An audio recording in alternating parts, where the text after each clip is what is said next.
นางมัลลิกาภรรยาของพันธุลมัลลเสนาบดีพระไตรปิฎกอรรถกถาคุตกนิกายคาถาธรรมบทบุพภาวรรคที่สี่นางมัลลิกานี้เป็นพระราชบุตรีของพระเจ้ามัลละแห่งกรุงกุสินาราแคว้นมัลละเจริญวัยสาวแล้วได้อภิเษกกับเจ้าพันธุละพระราชโอรสของเจ้ามัลละพระองค์หนึ่งเจ้าพันธุละนี้เป็นโอรสของเจ้ามัลละ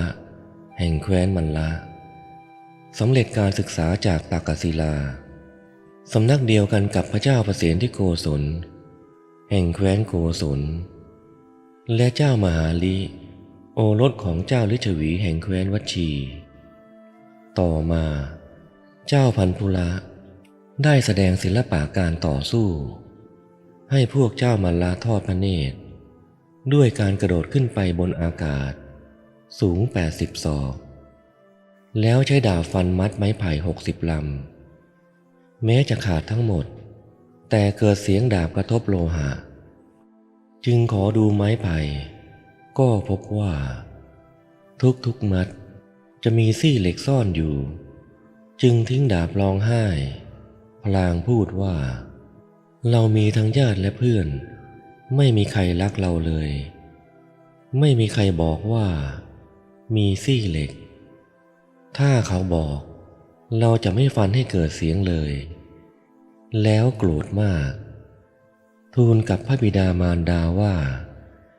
จะฆ่าพวกเจ้ามัลละให้หมดแล้วครองราชสมบัติเองแต่ถูกห้ามปรามว่าการทดลองนี้เป็นราชประเพณีอย่าคิดอะไรมากจึงทูลว่าจะไปอยู่กับเพื่อนคือพระเสนที่ราชกุมาร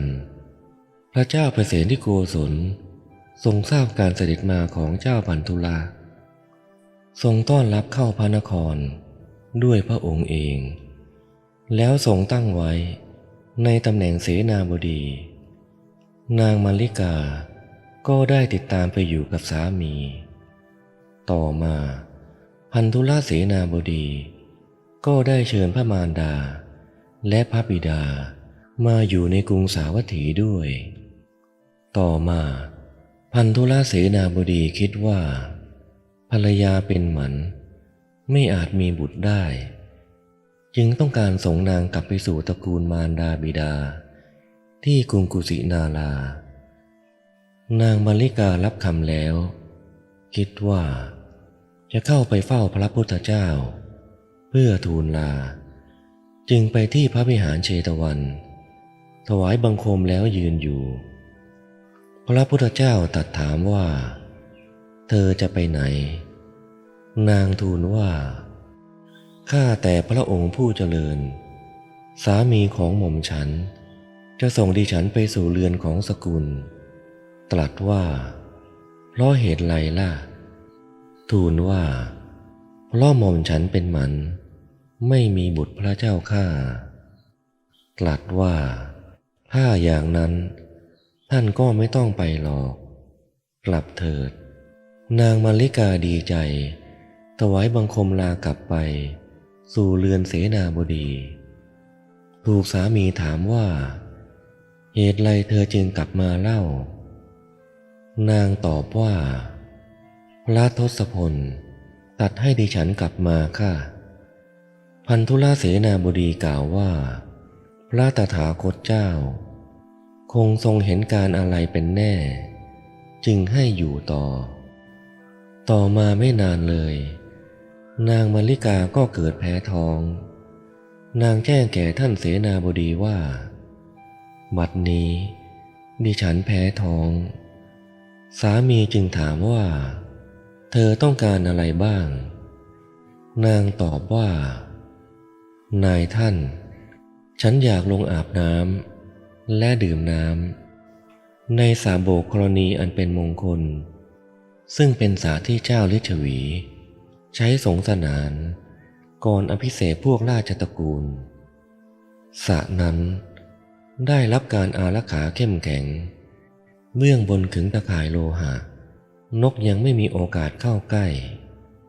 พันธุลเสนาบดีถือธนูที่ต้องใช้คนโก่งพันศรถึง1,000 คนจึงจะโก่งได้อุ้มนางขึ้นรถออกจากสาวัตถีมุ่งหน้าสู่กรุงเวสาลีเข้าทางประตูที่มหาลิเจ้าฤชวีดูแลปกป้องเจ้ามหาลิได้ยินเสียงรถกระทบธรณีประตูคิดว่าวันนี้ภัยจะเกิดแก่พวกเจ้าฤชวีพันธุละลงจากรถเฆี่ยนตีทหารอารักขา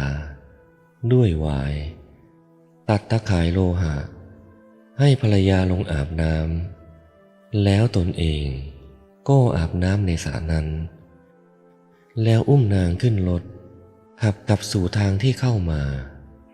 พวกเจ้าฤชวีทราบเรื่องแล้วเสด็จขึ้นรถ500 คันขับติดตามไปเพื่อจับตัวเจ้าพันธุละเจ้ามหาลิตัดห้ามว่าพวกท่านอย่าติดตามไปเจ้าพันธุละจะฆ่าพวกท่านทั้งหมดแต่ทัดทานไม่ได้ทำได้เพียงสั่งว่าเมื่อพวกท่านติดตามไปแล้วพบเห็นล้อจมลงไปในดิน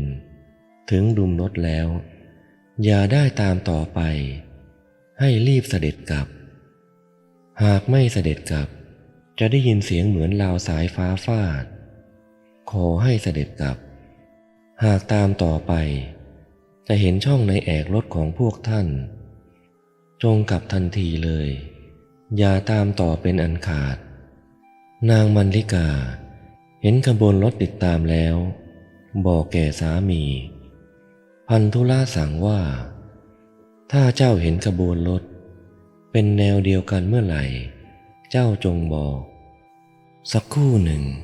ขบวนรถก็ปรากฏเหมือนคันเดียวนางร้องบอกสามีพันธุละให้นางจับเชือกแล้ว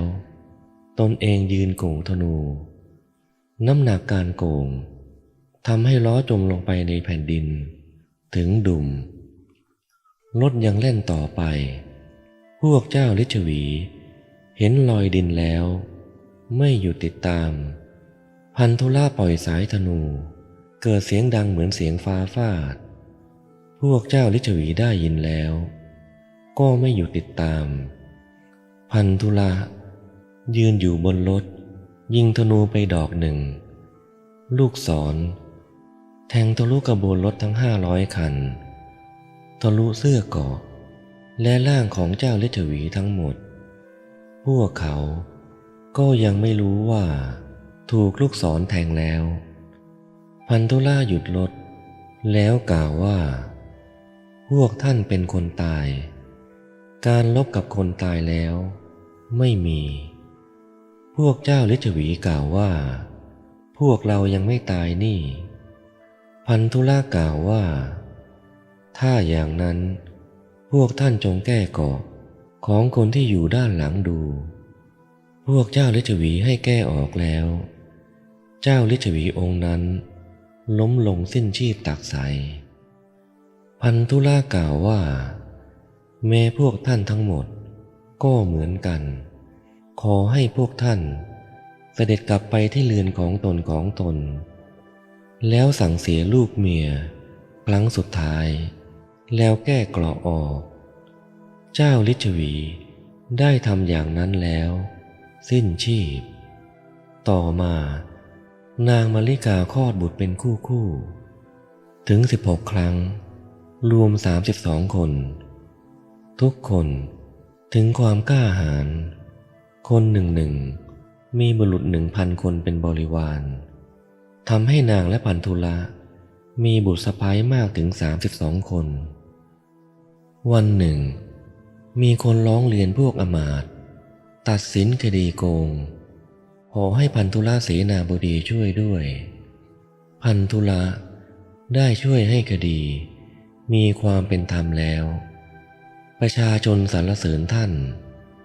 พระราชาทรงทราบแล้วปลดอมาตย์พวกนั้นและให้พันธุละเสนาบดีวินิจฉัยแทนทั้งหมดพวกอมาตย์ที่ทำหน้าที่ วินิจฉัยคดีคนเก่าๆมีรายได้ลดน้อยจึงทูลยุให้พระราชาหลงเชื่อว่าพันธุลาปรารถนาจะเป็นพระราชาพระราชาทรงหลงเชื่อทรงวางอุบายให้เกิดการโจมตีเมืองชายแดนแล้วตัดให้พันธุละและบุตร32 คนไปปราบปรามแล้วให้เตรียมกองกำลังที่มีความสามารถมากดักฆ่าพันธุละและลูกๆตัดศีรษะมาให้ดูด้วยพันธุละเสนาบดีและบุตรไปถึงชายแดนแล้วแต่ไม่พบโจรจึงกลับมาจวนถึงพระนครก็ถูกพวกทหารดักฆ่าตัดศีรษะนำมาแสดงแก่พระราชาต่อมาในวันที่พันธุละเสนาบดีและบุตรชาย32 คนถูกสังหารนั้นนางมัลลิกาและบุตรสะใภ้32 คนได้นิมนต์พระอัครสาวกพระสารีบุตรและพระมหาโมคคัลลานะทั้งสองพร้อมด้วยภิกษุ500 รูปมาฉันในเรือนเวลาเช้ามีคนนำข่าวเข้ามาหานางมาริกาส่งหนังสือแจ้งข่าวให้นางอ่านความว่าโจรตัดศีรษะสามีพร้อมทั้งบุตรของท่านแล้วนางรู้เรื่องแล้วไม่ได้บอกแก่ใครๆพับหนังสือไว้ในชายพกผ้าถวายการเลี้ยงดูภิกษุสงฆ์ต่อไปถัดจากนั้นเล็กน้อยสาวใช้ถือถาดเนยใสมาแล้วทำถาดหล่นแตกตรงหน้าพระเถระทั้งหลายพระสารีบุตรกล่าวขึ้นว่าอุบาสิกาสิ่งที่มีความแตกทำลายเป็นธรรมดาก็แตกไปแล้วไม่ต้องเสียใจนางมาริกานำหนังสือแจ้งข่าวออกจากชายพกผ้ากราบเรียนว่าเมื่อกี้นี้มีคนนำหนังสือมาให้ดิฉันแจ้งว่าสามีและลูกชาย32 คนของดิฉันถูกฆ่าตัดศีรษะแล้วดิฉันฟังแล้วยังไม่เสียใจเลยเมื่อถาดเนยใสนี้แตกไปดิฉันจะต้องเสียใจทำไมเจ้าข้าพระธรรมเสนาบดีสารีบุตรกล่าวธรรมเป็นต้นว่าชีวิตของสัตว์ทั้งหลายในโลกนี้ไม่มีนิมิตใครๆก็รู้ไม่ได้ทั้งลำบากทั้งเล็กน้อยและชีวิตยังประกอบไปด้วยทุกข์เสร็จแล้วลุกจากที่นั่งกลับไปสู่วิหารนางมาริกาเรียกลูกสะใภ้ทั้ง32 คนมากล่าวสอนว่าสามีของพวกเธอมิได้มีความผิดแต่ได้รับกรรมในชาติปางก่อนของตนพวกเธออย่าโศกเศร้าอย่าอาฆาตแค้นพระราชาเลยครั้งนั้นคนที่พระราชาส่งมาสอดแนมได้ยินคำพูดของนางมาริกานำความไปกราบบังคมทูลว่าภรรยาและบรรดาลูกสะใภ้ไม่มีใครพูดร้ายหรือคิดร้ายแก่พระองค์เลยพระราชาสดับแล้วทรงสลดพระทัยเสด็จไปสู่เรือนของนางมาริกาทรงขอขมาโทษแก่นางและลูกสะใภ้แล้วพระราชทานพรแก่นางมาริกากราบทูลว่าพรเป็นอันหม่อมฉันรับใส่เกล้าใส่กระหม่อมไว้เพคะพระราชาเสด็จกลับไปแล้วนางได้ถวายมตากภัตถวายอาหารเพื่อผู้ตายแก่ภิกษุแล้วอาบน้ำแต่งกายเข้าไปเฝ้าพระราชากราบทูลว่าขอเดชะสมมุติเทพพระองค์พระราชทานพรแก่หม่อมฉันไว้หม่อมฉันมิได้มีความต้องการสิ่งใดๆขอเพียงพระองค์จะทรงอนุญาตให้หม่อมฉัน และบุตรสะใภ้32 คน ได้กลับไปสู่ตระกูลเดิมเถิดพระเจ้าข้าพระราชาทรงรับคำและทรงอนุญาตตามคำที่ขอนางมาริกากลับไปสู่เรือนแล้วส่งลูกสะใภ้32 คนไปยังตระกูลของตนแม้ตนเองก็ได้สู่ตระกูลของตนณกรุงกุสินาราฝ่ายพระเจ้าประเสนที่โกศลได้พระราชทานตำแหน่งเสนาบดีให้แก่หลานของท่านพันธุลเสนาบดีชื่อทีฆกาลายนะหลังเขาได้ตำแหน่งแล้วก็คอยหาช่องทางที่จะแก้แค้นให้แก่พันธุลเสนาบดีผู้เป็นลุงนับจากพันธุลเสนาบดีตายนางมัลลิกากลับไปสู่ตระกูลของตนแล้วพระราชาทรงมีความร้อนพระหฤทัย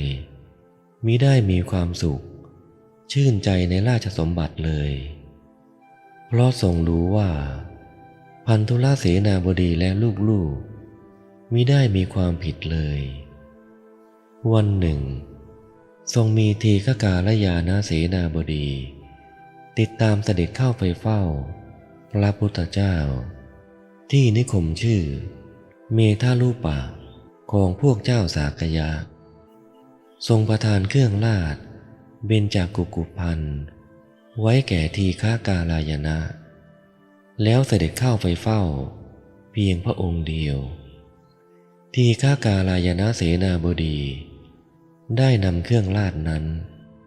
ไปมอบแก่เจ้าชายวิทูธพะราชกุมารคือพระราชโอรสที่เกิดกับนางวาสภกัตติยายึดพระราชอำนาจสถาปนาตนเองเป็นพระเจ้าแผ่นดินส่วนพระเจ้าประเสนที่โกศลฟังธรรมจบแล้วทรงรู้ว่าถูกยึดอำนาจจึงเดินทางไปกรุงราชคฤห์เพื่อขอให้พระเจ้าอาชาติศัตรูทรงช่วยเหลือแต่ด้วยความชราความเหนื่อยล้าเดินทางถึงมืดค่ำแล้วประตูเมืองปิดทรงพักที่ศาลาคนเดินทางและเสด็จสวรรคตส่วนพวกเจ้าวิทูธพายกทัพไปฆ่าพวกเจ้าสากยะที่กรุงกบิลพัสแล้วยกทัพกลับแวะพักริมแม่น้ำคงคาคืนนั้นได้เกิดน้ำหลากท่วมทัพและพัดผ่าพระเจ้าวิทูลทพะและกำลังพลส่วนหนึ่งจมน้ำตายอรรถกถามหาปรินิพพานสูตรเล่าว่าเมื่อนางมาริการู้ว่าเจ้ามัลละจะเคลื่อนพระบรมศพของพระสัมมาสัมพุทธเจ้าผ่านประตูเรือนของนางก็คิดว่าเราจะให้คนนำเครื่องประดับชื่อมหาลดาประสาทซึ่งเป็นเครื่องประดับเช่นเดียวกันกับนางวิสาขาเราเก็บไว้ไม่ได้ใช้สอยนานแล้วตั้งแต่สามีตายไปเราจะบูชาพระบรมศาสดาด้วยมหาลดาประสาทนี้นางให้คนช่วยกันทำความสะอาดเครื่องประดับนั้นแล้วชำระด้วยน้ำหอมเสร็จแล้วนำไปวางไว้ที่ประตูเรือนว่ากันว่าเครื่องประดับชนิดนี้มีอยู่ในที่3 แห่งคือเรือนของนางวิสาขา1เรือนของนางมัลลิกา1และเรือนของโจรชื่อเทวนานิยะ1ครั้นรู้ว่าพระสิริละของพระศาสดามาถึงประตูแล้วนางขอให้ขบวนหยุดกล่าวว่าพ่อทั้งหลายจงวางสรีระของพระศาสดาลงก่อนข้าพเจ้าจะสวมเครื่องประดับนี้ที่พระสรีระของพระศาสดาแล้วช่วยกันสวมตั้งแต่พระศีรจนจดพื้นพระบาทปรากฏว่าพระสรีระของพระผู้มีพระภาคเจ้า มีผ้าฉวีวันเหมือนทองคำอยู่แล้ว ยิ่งประดับด้วยเครื่องมหาราดาปราสาทที่ทำด้วยรัตนะ7ประการก็ยิ่งรุ่งเรืองมากนางมาริกาเห็นดังนั้นแล้วมีจิตผ่องใสกล่าวทำความปรารถนาว่าข้าแต่พระผู้มีพระภาคเจ้าถ้าข้าพระองค์ยังโลดแล่นอยู่ในวัฏสงสารตราบใดตราบนั้นกิจด้วยเครื่องประดับจงอย่าแยกจากพระองค์ขอสรีระจงเป็นเช่นเดียวกับเครื่องประดับที่สวมอยู่เป็นนิจเถิดจากนั้นพวกเจ้ามัลลปาติโมกข์นำพระบรมศพเคลื่อนไปสู่ทิศบูรพาแล้วประดิษฐานลงที่มกุฏพันธนาเจดีย์ต่อมานางมาริกาสิ้นชีพตักสายแล้วไปบังเกิดในสวรรค์ชั้นดาวดึงส์ด้วยบุญการบูชานั้นทำให้มาริกาเทพธิดามีทิพยสมบัติอันโอฬารไม่เหมือนกับเทพธิดาอื่นวิมานประดับด้วยผ้าเปล่งรัศมีด้วยรัตนะ7ประการครั้งนั้นท่านพระนารัตถเถระจาริกไปยังเทวโลกได้เห็นมาริกาเทพธิดานั้นนางมาริกาเทพกัญญาทำอัญชลีนมัสการท่านแล้วพระนารัตถะจึงถามเชิงพรรณนาว่าดูก่อนนางเทพธิดาผู้มีผ้านุ่งห่มและธงล้วนสีเหลืองประดับประดาด้วยเครื่องประดับสีเหลืองถึงเธอจะไม่ประดับด้วยเครื่องประดับอันงดงามเหลืองอลามเช่นนี้ก็ยังงดงามโดยธรรมชาติดูก่อนนางเทพธิดาผู้มีเครื่องประดับล้วนแต่ทองคำธรรมชาติแก้วไพฑูรย์จินดามีกายปกคลุมด้วยล่างแหทองคำเหลืองอลามยามที่ท่านยืนอยู่เหนือสุพรรณรถขับไปถึงที่ใดที่ตรงนั้นก็สว่างไสวไปทั่วถึงกันดูก่อนนางเทพธิดาอาตมาถามท่านแล้วท่านจงตอบอาตมาว่านี้เป็นผลแห่งกรรมอะไรนางมาริกาเทพธิดาตอบว่าพระคุณเจ้าที่เคารพดิฉันมีร่างกายปกปิดไว้ด้วยล่างแหทองคำวิจิตรไปด้วยแก้วแดงสีอ่อนและแก้วมุกดาดิฉันได้ตะข่ายทองคำคลุมร่างเช่นนี้เพราะดิฉันมีจิตผ่องใสบูชาพระโคดมบรมครูผู้ทรงคุณหาประมาณมิได้ผู้เสด็จไปนิพพานไปแล้วครั้นดิฉันทำกุศลกรรมที่พระพุทธเจ้าทั้งหลายสรรเสริญแล้วจึงส่างโศกหมดโรคภัยได้รับแต่ความสุขกายสุขใจลื่นเริงบันเทิงใจเป็นนิจ